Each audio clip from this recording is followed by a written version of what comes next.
Does the West speak in one voice? What you've said about Putin, for instance, I think everybody agrees with. I think everybody in the West now says that. But only 5 years ago, the United States under Trump was singing a different tune. So how do we trust the West? Well, this is where I believe India has a huge role to play. Yeah. I don't think India is a follower in this. I think India is a leader. Yeah. You're the world's biggest democracy, the world's biggest country now by population, an economic powerhouse. And India, as much as any other country, knows the real threat that China poses. So I believe that India can have a huge influence on that debate and also use its economic power to influence the way we all deal with China.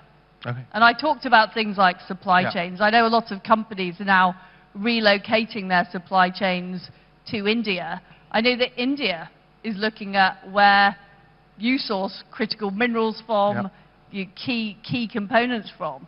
So, you know, it's a bit of a cliche that we're sort of moving from a unipolar world to a multipolar world, but we are.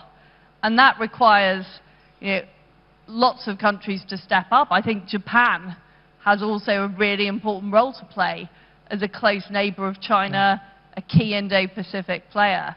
But what we can't do is just assume that if we do nothing, everything's going to be fine. And that is what we have learnt the hard way. We were hugely distracted after the Cold War. We really thought that it wasn't going to be a problem anymore, that everybody believed in freedom and democracy, that we could simply let Russia get on with it. That proved to be completely wrong. And in order to protect our lives and protect the values we hold dear, we have to all be active in that debate.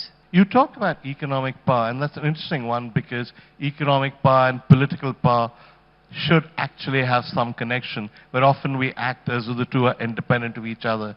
Many companies in the West have invested hundreds, thousands of billions in China and now say we have too much at stake. Do you think in retrospect they were too hasty in doing that? Yeah, well, as you say, money talks. Yeah. Money talks, and we all know that. And yes, we had too much dependence on China.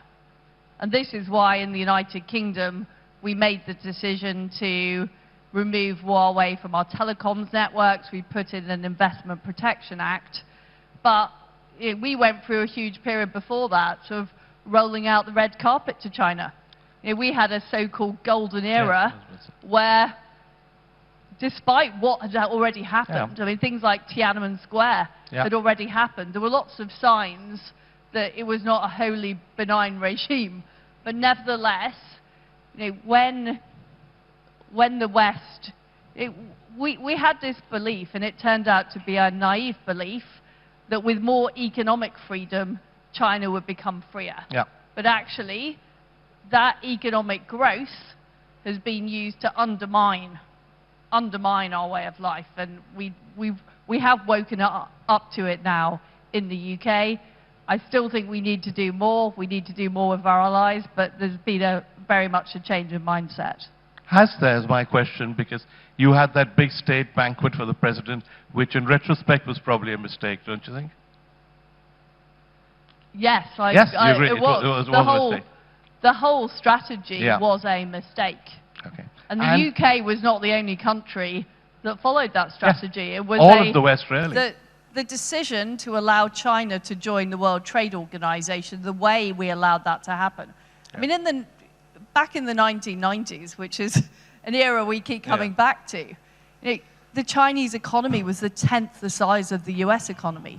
We were dealing with something completely different to what we're dealing with now.